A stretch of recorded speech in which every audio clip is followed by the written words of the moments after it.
back. Riding with Junebuggy is back today, and we are in Sparta, North Carolina today with a real good friend of mine, and kind of how I got into media to start with. And man, it's good to see him. He is a former Marine. He's a Marine veteran. He is the former mayor of Alleghany County. He used to work for the Alleghany Community TV, called ball games, which is how I met him. And he is the Veteran Services Officer of Alleghany County, Mr. Wes Brinegar. Wes, how's it going, man? Thanks for doing this, man. Oh, thank you for the opportunity. Good to see you again, Junior. And it's just been a awesome opportunity here to come and do this with you today, and I appreciate this. Man, when did we meet? 2010? Roughly around 2010, 2011, right there. We got together there while we was doing some broadcasting of high school football and high school volleyball. I think we did volleyball and basketball. We did volleyball, basketball, and football at Alleghany High School. Man, and we got together through a mutual friend, Charlie Scott. We just talked about him a little bit, but We'll talk about him here. How did you come to meet Charlie? Well, I had met Charlie through TV. I had approached him back in 2005, 2006, and just talked about would he be interested in doing some sports broadcasting and advertising the high school athletics and stuff like that. So me and Charlie become really great friends, and to this day are still great friends. And he was in on it, and we got it going, and we just wanted to make it just like a Monday Night Football. That's what we wanted to do, and it worked out very well for a lot of years. They don't do the broadcasting no more, do they? I don't think anybody commentates on it no more like we used to. We used to have just like a 2-man, 3-man booth sometimes, but now they just film the games live and shoot them live stream like that. Man, that would be fun to do again, just one more time. I think you had a good run there for a little while. I think you enjoyed it pretty much when you first started on that. Once you got out of the shop business, you was good to go. Oh man, you put me back behind the microphone in that aspect.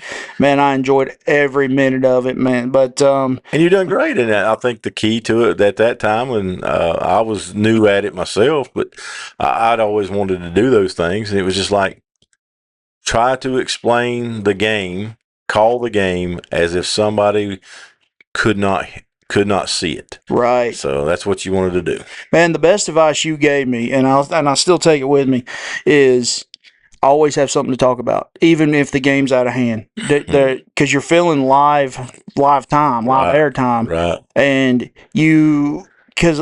there was some games that got out of hand both ways. Yes. So it wasn't just one way, but we had to fill that airtime.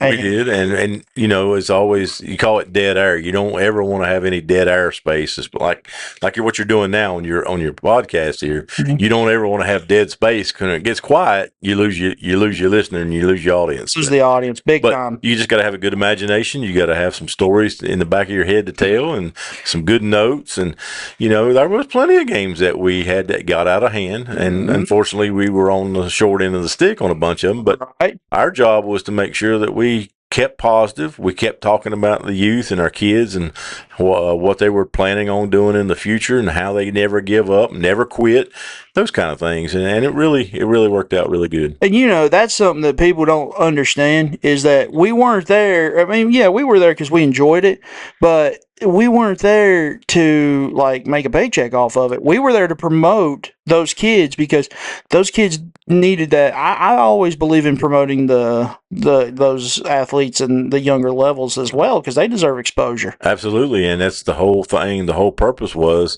behind my thinking was that if we could put a program out there, or a show that would promote Alleghany athletics, and the youth got a hold of it in grade school, that they'd say, hey, that's cool, I want to be on TV too. Oh yeah. And I want to play sports, and I want to score a touchdown, and I want to hear my name called on TV. And I think it really helped out. Our numbers went up over the years, and I would like to think that we had something to do with that. Oh, absolutely. And we called some good games with I believe we called with Arvel Cornett, and Rick Wooten, and Mike Sprinkle.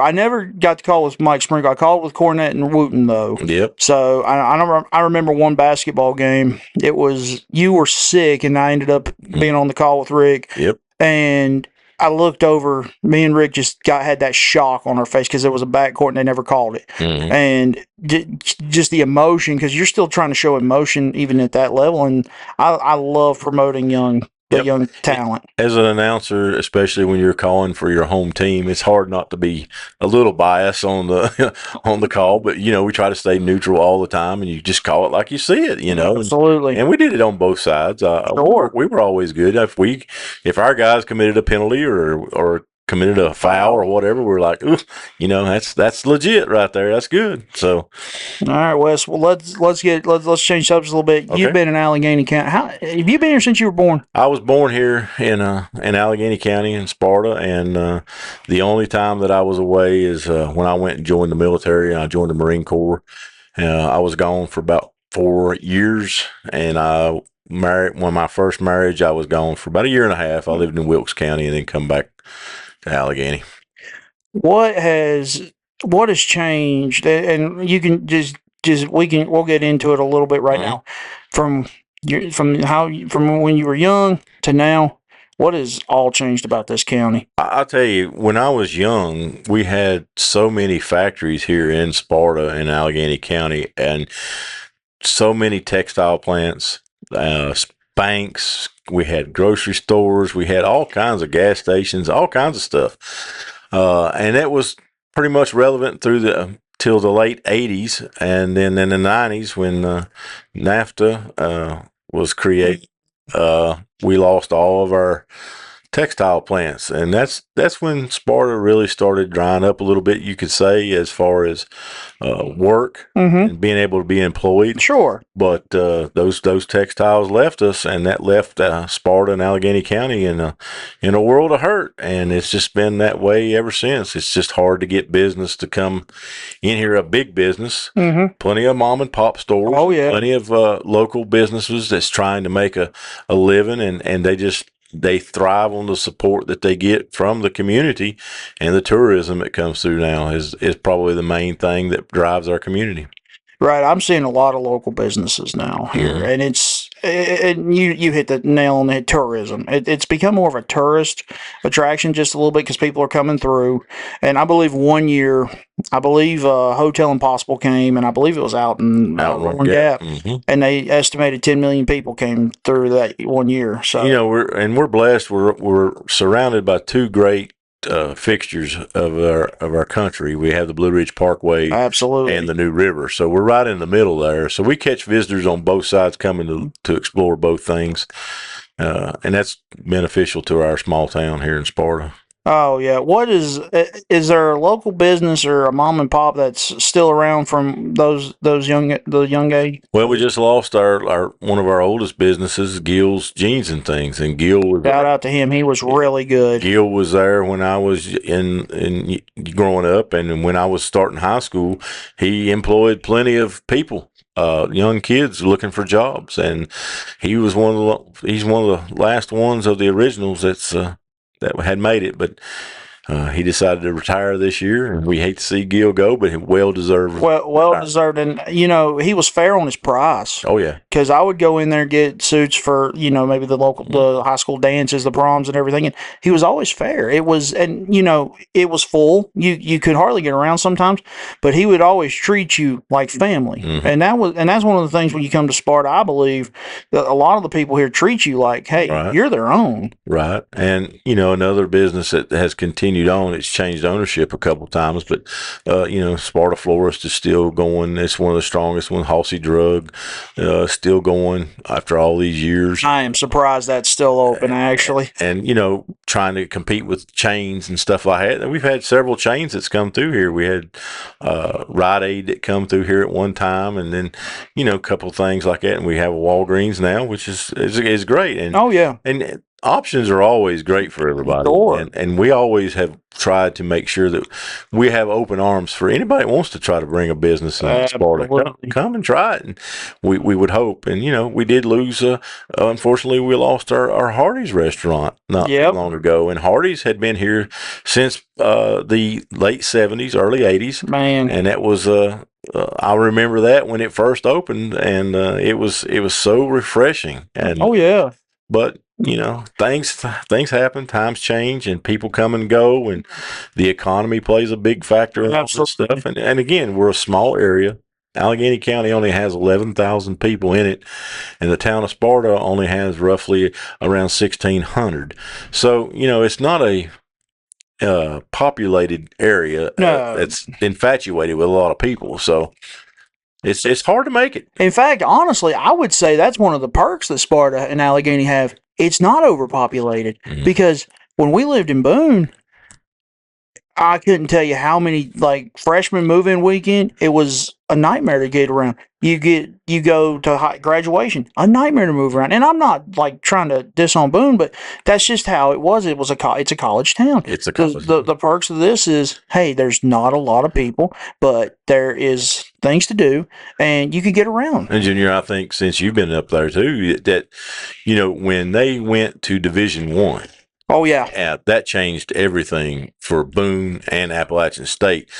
They are expanding every year. And they keep doing and keep going and keep going and keep going. So they are, the good thing about that is though the towns like Jefferson and West Jefferson reaping those benefits because those kids are coming there on the weekends to get out of Boone to get a little bit of different scenery. So and the thing about, you said it nail on the head there, expanding every year. I can't tell you, and I go up there a few times a year. Every time I go up there, there's a new apartment building coming up. Yeah. There's a new, and they're turning it into that college town, and it kind of feels like they are trying to push the locals out. And so again, that's something that, like I said, the perk here. There's not a lot of people. There's not a lot of traffic, and the main times you'll see it is maybe parades, festivals. Right. And let's talk about that 4th of July parade, man. Yeah, always a good time. Oh yeah, absolutely. 4th of July parade's here. We're in the 4th of July. This episode drops in a couple weeks.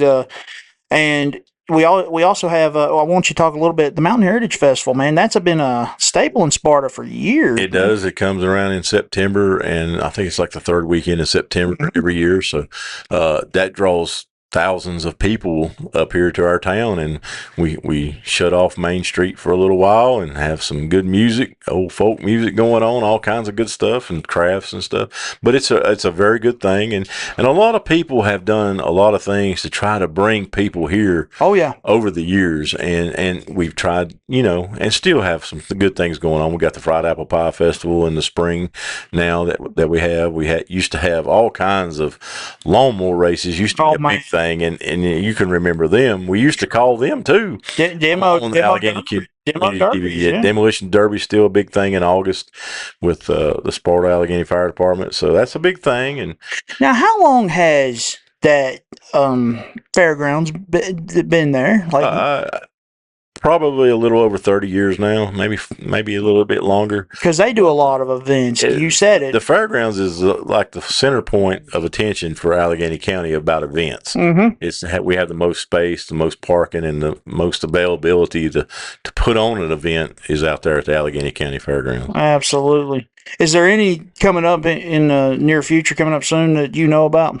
Well, they've got some different things. We just had a Fiber Fest. It's always big out there, and that brings in hundreds and hundreds of people. We've got some the Glade Creek Fire Department's got a demolition derby coming up here soon to put on, and we've got a rodeo coming here at the end of July. No kidding. So there's going to be a rodeo out there. Man. Then you've got the 3-day road market that's going to be coming through here. That's coming at the end of July too. So from Highway 21 all the way to Whitfield, Virginia, and that's traffic and bumper to bumper. And we live literally close to that in Jonesville, and I'm seeing the signs for it. Come rent it. Come rent the property. Yep. And I see all that. And you said, but now I want to ask something because I'm not familiar with this festival. Yeah. What is Fiberfest?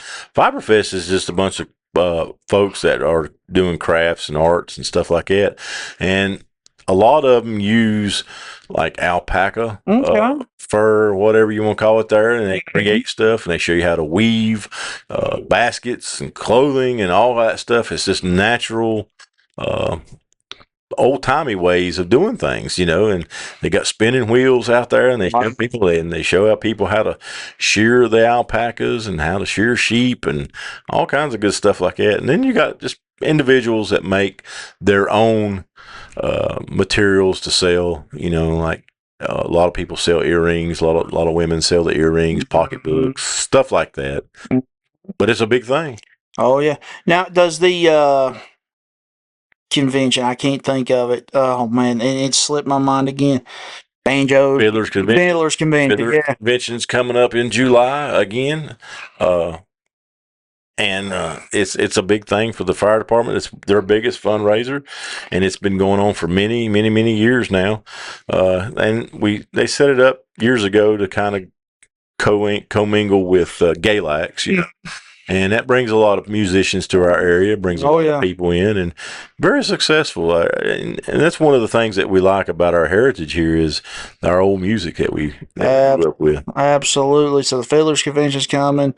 All these festivals coming. Music on Main, and Music on Main just started like not too long ago. It's a few years. Yeah, maybe 9-10 years ago it started, and it's really held its own. And the town of Sparta goes out and makes sure that the town is secured enough to. We put it on Main Street up there, and there's good crowds that come up. They have some great bands that come up, and they only do it like I think now it's only 4 times a year, so it's like the one time a month. So come on out and enjoy it when we have it, and have a good time. Now I know we're promoting the county. We're going to get into the other stuff soon, but let me ask this: we have all these festivals, we have all this, and you say it's a good time and promoting locally. What does that say about the community of Alleghany County to be able to come together for all this? Because it takes it doesn't take it can't be one. It takes a great big village to make everything happen. And the one thing that does happen here in Sparta is we have so many people that volunteer, and volunteer by this is they go out of their way. Sometimes they spend their own money just to do stuff to get stuff going, and that's how these events work. And the Chamber of Commerce works to make sure that we have Mountain Heritage Festival promoted right and bringing in those things. And then you got the Music on Main committees that do that to bring the musicians in, and the fire departments. Of course, that about fire department people don't get paid anything, and they're out here trying to put on a fiddlers convention, a demolition derby, whatever they can to try to raise money for their departments. But it takes time, and they come out here. The police departments, sheriff's departments, always doing it too, coming out and securing the streets for the parades, events, and those kind of things. And volunteer is the way to. It is here, and just like what we did when we was doing community TV. We volunteered for a lot of years, our time and effort, and drove our own vehicles and done our own things on away games and the whole 9 yards. Oh, absolutely. But that's just the heart of our town. That's the heart of Alleghany, is being a volunteer. I didn't realize this until maybe 2 years ago when some fire departments were getting shut down in other counties. Allegany's got 5 fire departments. Yeah. I didn't realize that. We are very fortunate to have fire departments in each little community, and what great groups they are, and each one of them is dedicated to make sure that their community is protected. And without those fire departments, insurance rates would be crazy. Absolutely. So we're very thankful and blessed to have all our volunteer firemen. All right, we're going to switch gears. We're going to talk about the Marines here in just a sec, but man, I'm looking at all the sports, looking at everything. Carolina just won a championship in hockey. Yeah. And I love it. They've been on the brink for years, and they just finally got it. Where you're a Panthers fan, Hornets, Carolina Tar Heels. I mean, wow. Well, you got to support your home team. That's the way I am. I'm a homer altogether. So, but it was good to see the Hurricanes win their second Stanley Cup championship. I was there when they won their first one. 2006, 20 years ago. 20 years ago, and that was what a special moment that was, and to see the guys come out and really dominate Vegas in the Stanley Cup was something good. So it was a good series, really good series. Really good. It went back and forth a lot. And hopefully, our Panthers can get going maybe and get back. We got back to the playoffs last year. It wasn't what we wanted, but we got in. Wasn't how we got it, yeah. So and I asked somebody this a while back. Bryce Young is improving. He will. Yeah. He's the one player that you see the you see a guy get benched and they'll mope and they'll cry and they'll whine. Yeah. But he didn't. He bounced back. He showed leadership and Right. he showed support for his team and he bounced back. So that says a lot about his character right there. And I was really, really proud of him. And, for a lot of years, I coached youth football here and had some great teams. In the 6 years that I coached youth football, I've done youth basketball, youth baseball, all kinds of stuff, and that's very important. And parents have got to understand, coaches have to make hard decisions, and sometimes that decision is not going to be the most favorable for the parent. No. And also the player's not going to like it too much, but the coach is trying to teach them a lesson. Yeah. And lessons are learned on the ball field and on the court all the time. And that is one of the things that has helped me in my life was the coaches that I had growing up. And I did an interview one time on the radio when they asked me who one of my idols was, and it's Coach Gant Sigmund. Gant Sigmund was a great coach for me. He was my first baseball coach that I had in high school, and really inspired me. And once you got a Sigmund chewing out, you change. I've heard a lot about him recently, and it's a success story with him. Yes, very proud of Coach Sigmund, and I ain't going to go into detail of that, but Coach Sigmund has come back and been a true champion and a battler, and he is a success story, and I am so honored and so proud to just to know him. And now I want to talk about one more coach, and it was it was long overdue when he got the job. Zach Bennett is the head football coach of Alleghany County High, and when I saw it, I couldn't have been more proud. I haven't got a chance to see him yet, but he was a linebackers coach when I was here, and then they went through those years with the other coaches. But when they hired him, that was the best decision that this county's made in a long time for high school athletics. I think so, and the records prove it. We've been to the playoffs and advanced out of the first round. 8-3 last year, and had a great season, and have been very competitive against teams. Grayson County, Virginia, went and won the Virginia State football championship, and we were competitive with them and have beaten them. Mount Airy and Starmount, we've been competitive with them, and they've been powerhouses in the conference. And now the conference is getting ready to change again. So here we go again with some new people that we got them come in. And when's it change? This year will be our first year. They're taking, they've realigned some schools and give them different grades. Like we used to be 2A, and then we went to 1A, and now I think we're going back to, I think it happened last year. Yeah, it happened last year. That's right, because they went to that 2A, 3A, 4A. Yeah. And it's so confusing when they do all that. And there's so many charter schools now that have athletic programs, and that's usually who we end up playing in the first round of the playoff is a charter school. And but again, competitive football, competitive everything, and he instills that in them because that shows because they want to play for him, and that's how you tell by a good coach, not just his strategy and game plan, but your players want to play for you. Well, that's right. And the thing about Zach too is it's called paying your dues. He paid his dues. Did. He come up as an assistant coach and all these things, and a special coach or whatever, and a linebackers coach, and then moved to assistant coach for years, and defense and baseball and everything. So it's good to have somebody local here with our boys, and they trust him and he trusts them. All right, Wes, we're going to get into it now. You're a former Marine, and well, there is no such thing as former now. You're a Marine veteran. Yeah, once a Marine, always a Marine. That's it. So you're a Marine veteran. You joined the service in 91? 1991. I'm 21 years old. Wes, let's get into the backstory of it first. What made you decide to go into the service? I joined the Marine Corps. I was working in Galax, Virginia, at Consolidated Glass in a third shift, and Desert Shield had broke out earlier. It was turned into Desert Storm later on. Yep. Well, I just was sitting there watching CNN one day, and they done a story on youth, how teenagers were giving up their teenage years to go fight for their country. And, of course, at that time, they were anti-war then, too. But, right. I kind of sat there, and I looked at this thing. I said, what have I done with my life? And what am I going to be remembered for, and those kind of things, and have I paid my dues to my country? My dad was a Marine also. Oh, wow. And Awesome. so it just hit me. That's what I need to do. So I went and went and joined the Marine Corps to pay my dues to my country, so to speak. Absolutely, absolutely. And you joined in 91. And I believe 91 is, am I right in this? It may be 90, but I think 91 was that when the big attack happened, or in Iraq, like the Iraq attack happened? Well, it was over with in early '91. It was we went there in Desert Storm, and it Okay. was That's what, in January, and it was pretty much over with by the end of February. So, okay.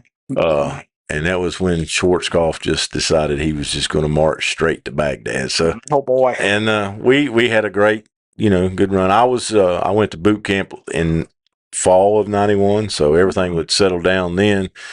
But we still went places and everything. I did 2 tours in the Mediterranean. In 1994, 95, I served in Bosnia, and Served under Bill Clinton. yeah, I served under Bill Clinton. Yeah, so it was interesting there.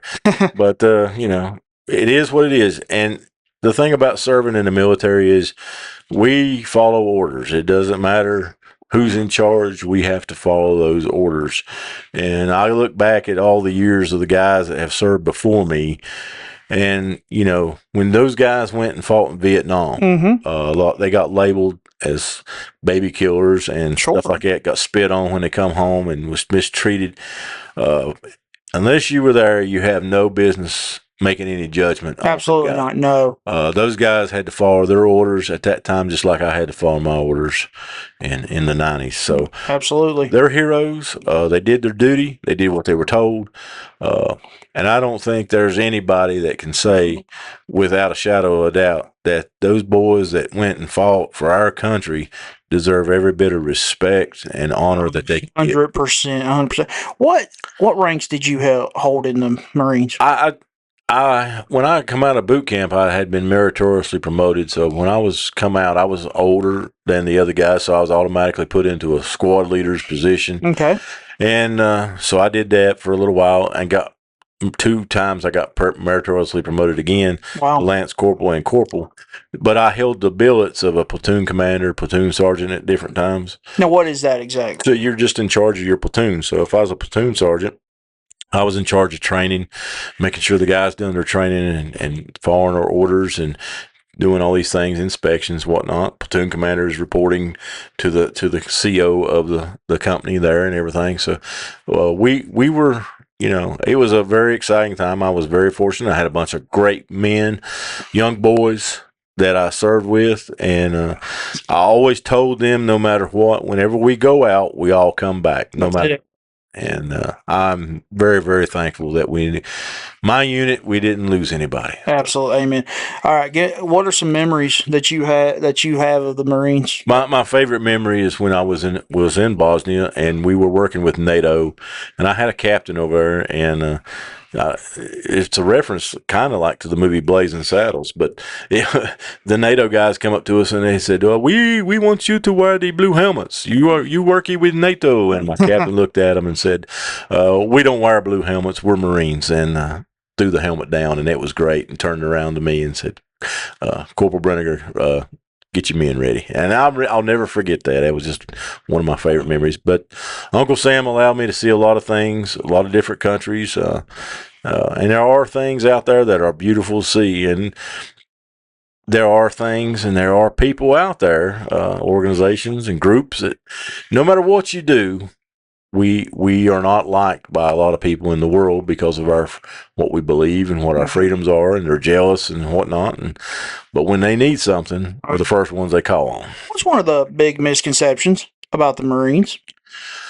I guess the biggest misconception is that they're all heavy drinkers and fighters all the time and those kind of things. But there's some, you have that in every branch, and you have that in every department of, police department, fire department. You have all this stuff. Oh yeah. Sometimes stereotypes follow you, but I was a little different. I'm not your typical Marine. I've never drunk alcohol. I've never smoked a cigarette. Amen. Never done any of that things. And so I just was a little bit different. And I used to volunteer for shore patrol all the time just so I could bring home the guys that got out of hand. So. Oh boy, that's awesome, man. But that's one of the misconceptions. We're not mean. We're not bad, of those things. But we are trained to do a job. And the Marine Corps does not know the meaning of the word retreat or give up. And we will fight to the very last, no matter what. Absolutely. What has changed? I asked this about Sparta, so I'm asked about the military and the Marines. What has changed between your time there and what you're seeing now? Well, those younger boys are doing more deployments and more time out in the field. And, we've been fighting the war on terrorism now for almost 25 years. Yes. So this has been a long line of continuous deployments for a lot of guys. And sometimes they're extended, sometimes they're multiple, and a lot of guys are getting what they call PTSD, and they've seen stuff. And yes, we have become more technologically advanced, and we don't use the troops as much on the front lines, but we still have to have them out there to do those things. But the technology has really come around. We've got drones now that can take out somebody in a moment's notice. Yeah. So we're very advanced, and we have the most advanced military in the world, and we have the finest group of men and women that are serving and are wearing the uniform and representing the United States wherever they go.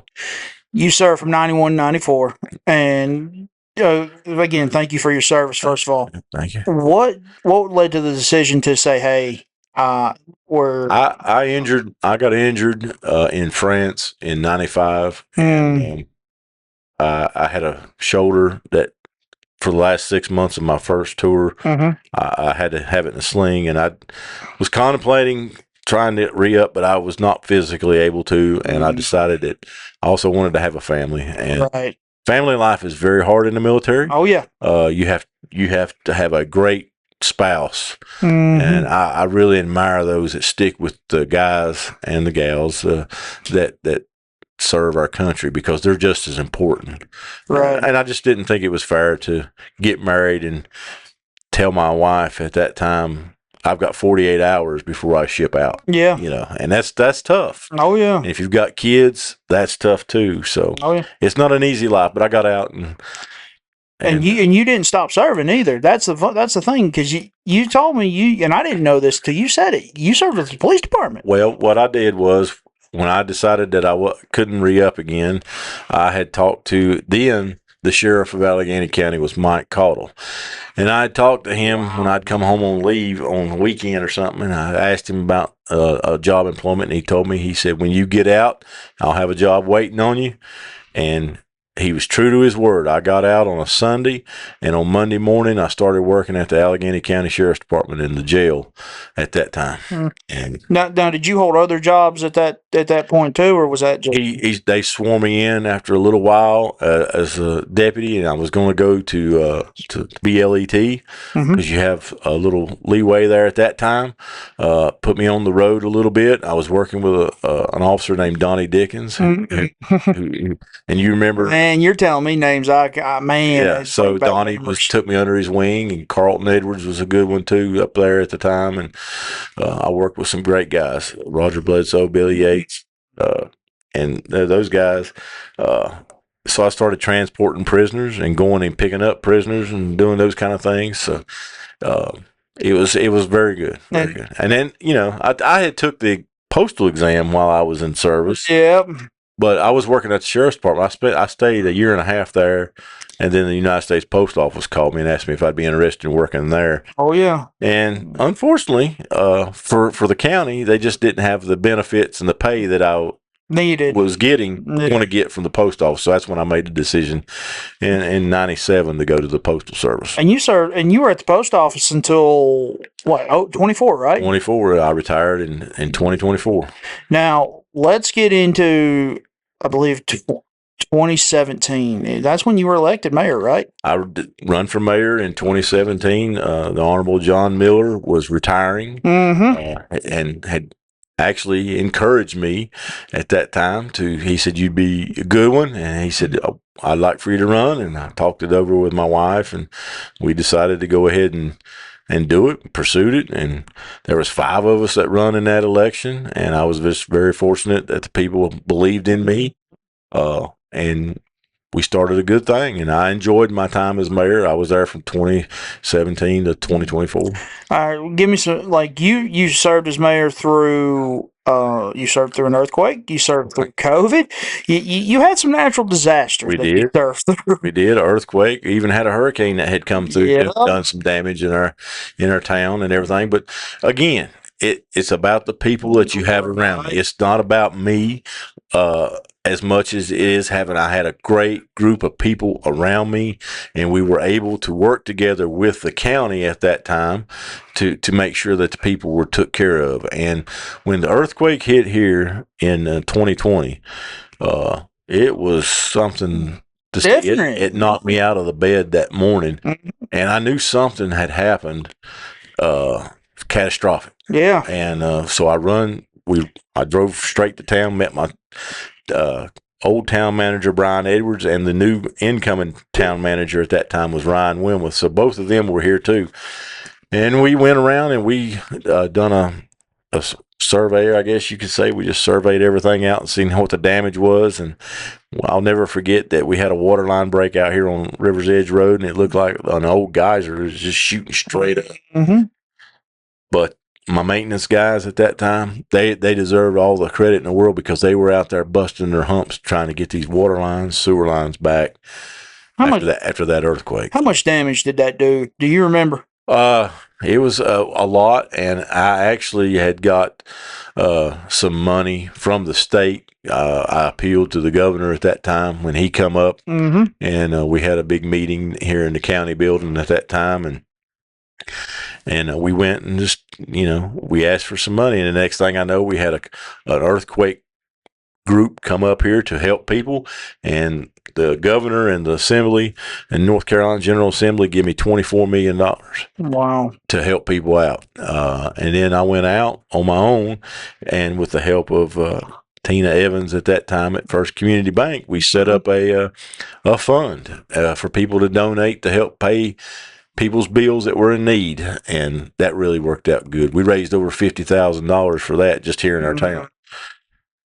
But Governor Cooper was great. I can't say anything bad about him about not helping out. I'll never forget whenever we shook hands at the end of the meeting. I looked at him and I shook his hand, and he looked at me and he told me that he said, Mr. Mayor, you've done a great job getting your people took care of. And I said, Governor, if you will, sir, I said, when you get back to Raleigh, just don't forget about us. I said, we need your help. And within a very short time, everything was $24 million. Right. So, were you the mayor through the hurricane, through Helene? I was. Helene happened after I retired, so I was not the mayor at that time. But we had another hurricane that had come through, and I can't remember its name, but it had done a little bit of damage, but nothing like Helene. Man. And what a tragedy that was for a lot of folks. And Did Sparta flood? Because I wasn't up here I wasn't able to get out. Sparta really didn't have a lot of flooding, except up in the Laurel Springs section up there towards Ashe County, where Ashe County got really hammered. Yep. But here in town was not as bad. Just a few creeks and stuff that had flooded, and few people's houses. But you talk about community coming together, man. Absolutely, they came together for it still. And even I'd already resigned as mayor when that had happened, but I still felt an obligation to serve my community, and got a bunch of supplies and everything.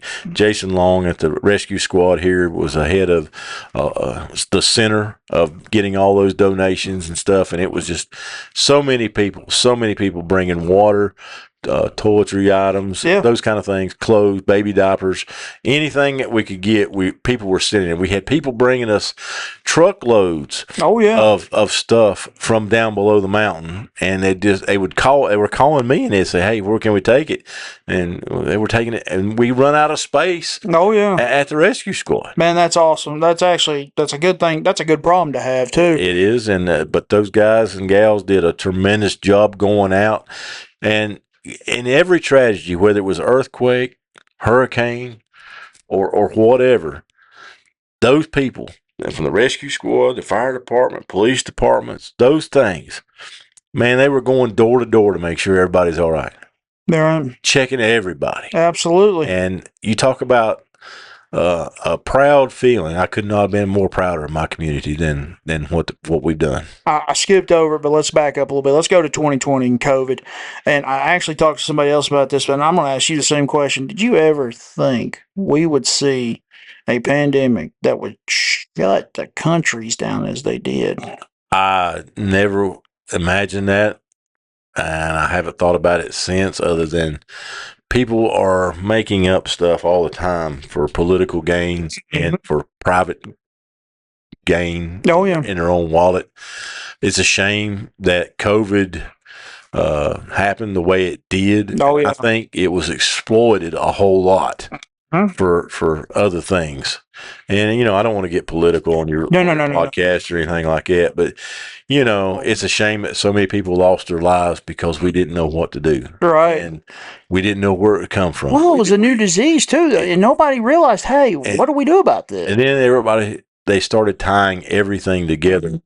If you had a common cold, now you got COVID. Or you had a ingrown toenail, you got COVID. Yep. And I'm like, come on now, this is getting out. There was a thing about you were sick with something, and then sick with COVID, and you hit the nail right on the head. They tied everything, got started getting tied into, and within, I understand it too, though, because if you see a symptom like that, you have to take caution, but that's what they said. And that's the thing. And you go back to when we had the Black Plague all the years ago, okay? And then you had pneumonia when it, all this stuff that's come out. And you have to quarantine these people so you don't want to cause a mass spread because you don't know what you got yet. I understand that. Sure. And that's just the way it is. But we are a nation and a country that has some of the smartest people in it. And these guys that our scientists, our doctors and stuff are some of the most blessed people in the world with minds that can figure out how to control this stuff, figure out how to, cure it. So I feel good about where we're at. Absolutely. Wes, you were married through 24, and we're going to get into this right now. So we're going. Yeah.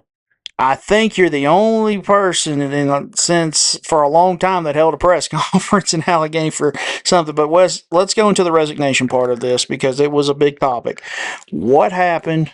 Why and what led to your resignation? Or not? Well, yeah. What led to you resigning? Well, we were having some things going on that were not being done ethically, and we had a town manager that.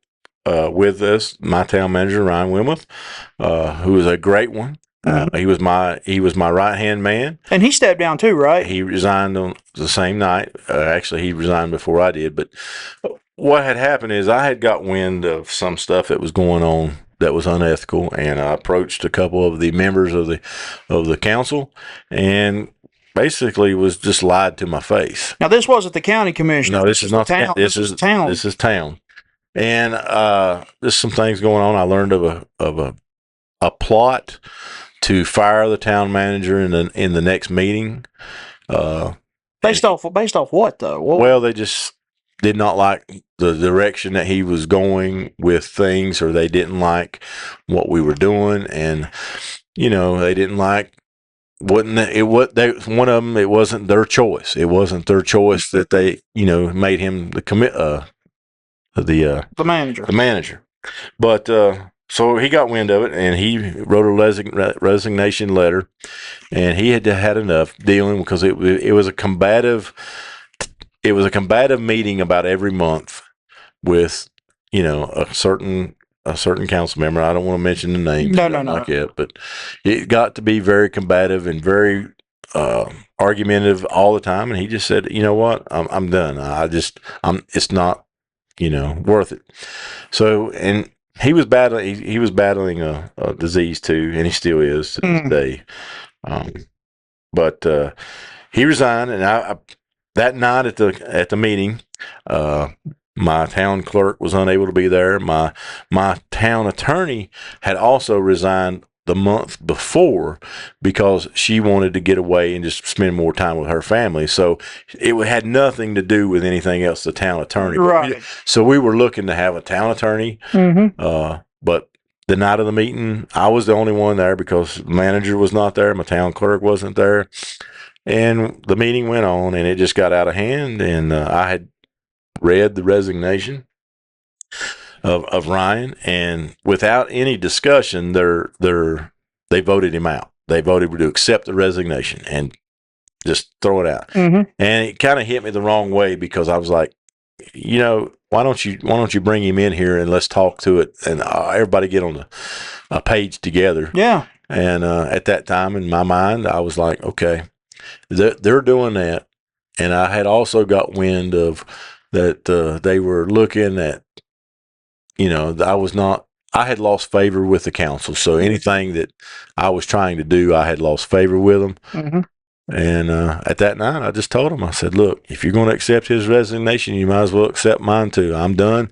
Y'all are doing things that's unethical, and you're meeting, and you're meeting illegally in another business, and you're talking amongst yourselves. You got emails. You're letting out secret information that's in closed sessions. We've got a situation with another thing that's going on, and you're taking the high road, and it was just a mess. And I just said, you know what?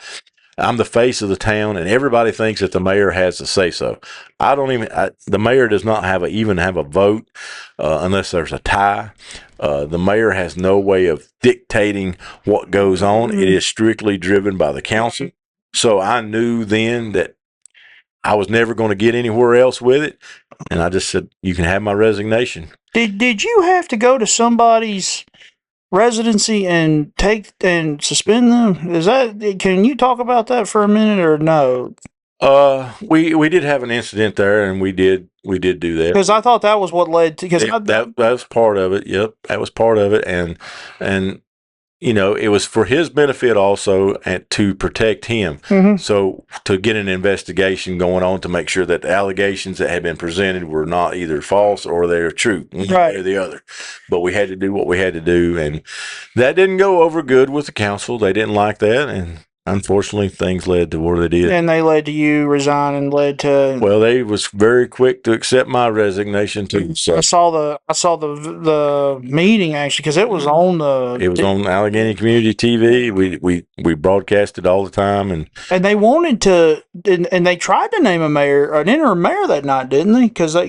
Well, what I did was after I resigned, you have a mayor pro tem, and at that time it was Mike Polier, and I instituted the power into him. I said, Mike will take over as the mayor since he is the mayor pro tem. Right.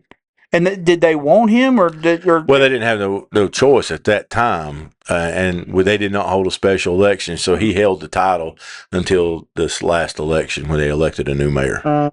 So Mike did a great job. And did he not want it back, or did he just step down? I don't think he wanted it back, and I feel sorry that he kind of got dumped in his lap, and I've told him that because Mike was not one of the ones that was doing that. He was a good council member and had supported me and supported Ryan, and the late John Brady also, who was not there that night due to an illness and later passed away a year later. So, and you've come out good on the other side of it, and you look healthy, you look happy. I hang my head high. I know that I can go home at night, lay my head down on my pillow at night, and know that I've done all the right things. Might not be the most popular thing in the world, but you have to, as a leader in a mayor's position or a commissioner or a council member, a sheriff, anybody that has a leadership position, you're going to have to make decisions that benefit everybody that it possibly can, not just the one or two. And that's what people don't understand. You're always going to have 50% for you, 50% against you, no matter what you do. Oh, yeah. I don't care who you are or what your race is or what your politics are or anything. That's just the way it is. Right. Not everybody's going to agree with you, but you have to do what is best. Got a couple more things Yes, then sir. if we're going to land the plane, but let's go to the county commissioners for a minute. Let's talk about them for a minute. They're about to go under some changes. The elections, the primary elections happen this year, and there's a couple that's going to be leaving the county and not leaving, but stepping away. Yeah, getting off the board. Yep, and they're at least going to be 2 new members coming in. Mhm. So talk about our county commissioners for a minute, because Bill Osborne's the chairman. Yep. Garrison Wagner's the vice chairman. Yeah, and Bill was a chairman actually whenever we had the earthquake and those kind of things. So Bill's always been out there and doing things. And I'm not going to put anybody under the bus either or nothing like that. No. They all have to look at it from different perspectives. The one thing about it is a 5-member board. Yep. And 3 votes is how it works to pass. Majority wins. Majority wins. So, and again, a lot of times it's 3-2, sometimes it's 4-1 or whatever. A lot of times I've seen 5-0. And a lot of times it's 5-0. So it's a bunch of guys. These guys are getting on there and they have to collaborate with each other. And again, what I just said, do what's best for the majority of the people, because that's what has to happen. You just can't do it for the 1, 2, or 3. One of the good old boy club is what I call it. Oh, yeah. When I was mayor. You just can't do that thing. Everything has to be fair across the board. And I think, for the most part, the commissioners, and they've got some very tough decisions to make. And that's what people don't realize. They got the decisions. Like, you hear people go, well, they shouldn't have done this. They shouldn't have. Well, then go vote. My advice is, well, then go run. Yeah. Go be on that and realize how. I agree, and you say I hit the nail on the head. You hit the nail on the head there too. So I don't like what I call keyboard warriors. No. And Facebook has probably been one of the most demonstrative things to happen to politics or social media. It's destroyed everything, and because it dissects and then it adds and then it subtracts. I had so many episodes where the media, the social media, and the local media wouldn't even get my quotes right. Oh, yeah. From what I would say in a meeting. And it sounded like I'm saying something entirely different than what I said. Than what you've got, yeah. So that's it. And if you're going to gripe and complain, you have every right to. As an American, that is your God-given right. But my thing is this.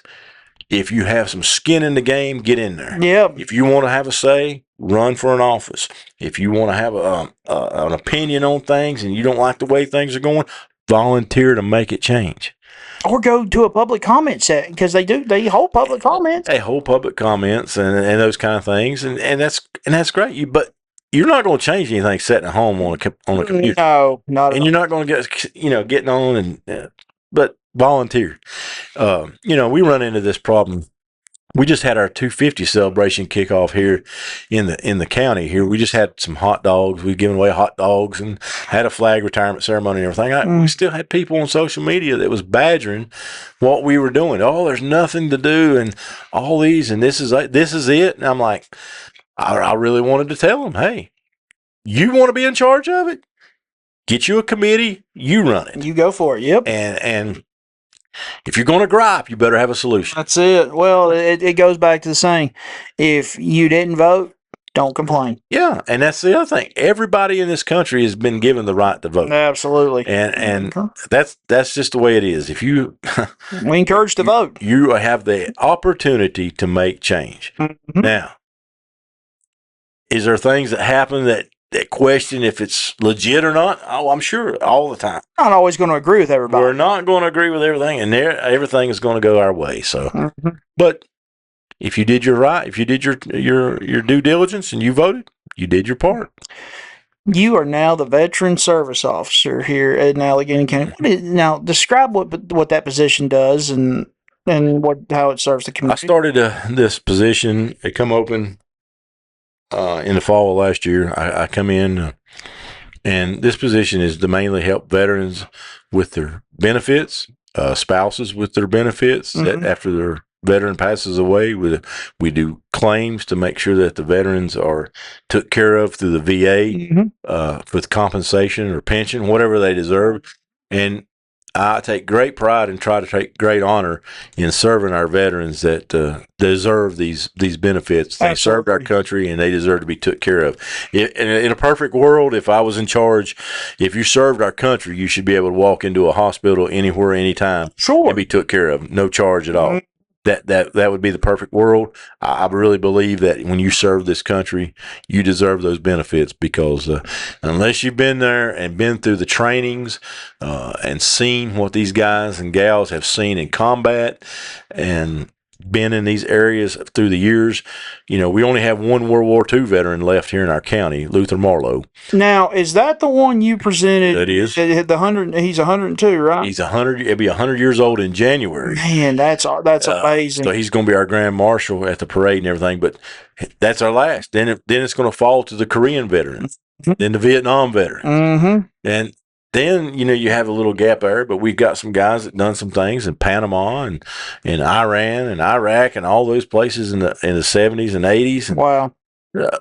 But no matter what, my job is to make sure that these veterans are took care of, and that's what I do. That's awesome, man.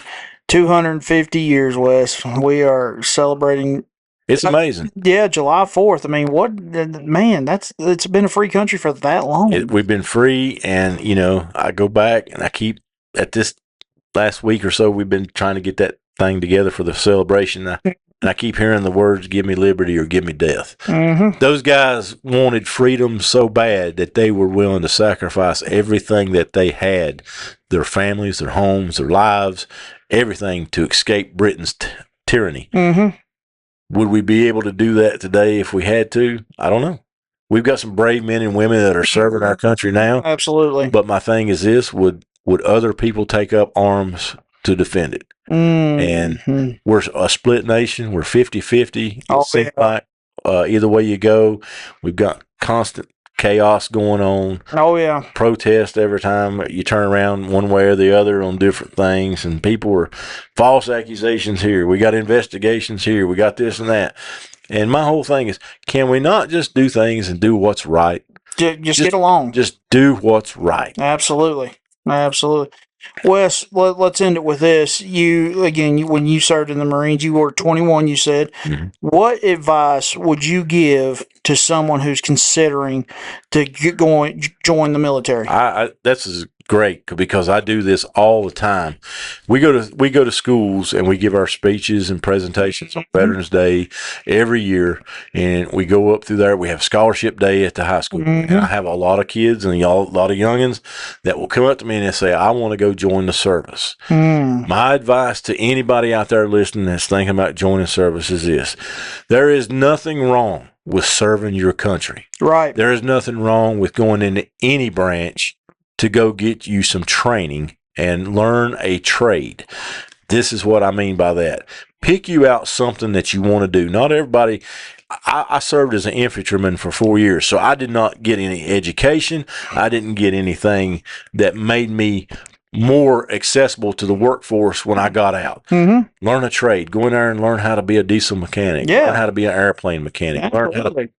Go to admin and learn how to do accounting.